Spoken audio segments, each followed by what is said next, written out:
किसी कारीगर घड़ा बनाया तो बनाया उस किबला बड़ा खूबसूरत, जिसलिए उनके को टाइम कोई ना होना ओदे तो उस मेहनत करनी बात तो इतना खूबसूरत बन गया, इतना खूबसूरत बन गया, ओदी कीमत ही ज्यादा होगी, बंदा खरीदे ही कोई नहीं। एक दिन कोई एक वक्त दशा आया तो उस घड़ा खरीदिया, किबला मुड़ उस घड़े का इनू ही वखरा बनया, उस घड़े की चढ़तल ही वखरी, दरोगड़ जोड़ के उत्ते उन्हें जोड़ना ते कमाल।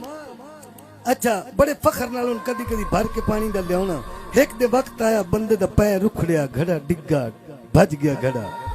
वत घड़े दी बहुत मेहरबानी, वत घड़े दी काई बबरी किसे अरूड़ी दी जीनत, काई बबरी किसे अरूड़ी दी जीनत, काई बबरी किसे अरूड़ी दी जीनत। एक बबरी नाल कदी बाल खेड दे पै ते एक सेन दे विच आके डठी, उत्तों कोई नौजवान बंदा गरूर भरी जवानी लेके लग्या, ओदे उत्ते पैर रखियस। ओ जदों बबरी ओनू सही पैर दे विच लगी ना ते उस बबरी लो गुस्से नाल वेखिया ते बबरी कई गल कीती। बबरी आदी ए बे मैं भी सिदक तकबर दी अग दे विच तेरे वांगू सड़िया वतिया। हाय हाय हाय, बिस्मिल्लाह बिस्मिल्लाह। बबरी आदी ए बे मैं भी सिदक तकबर दी अग दे विच तेरे वांगू सड़िया वतिया।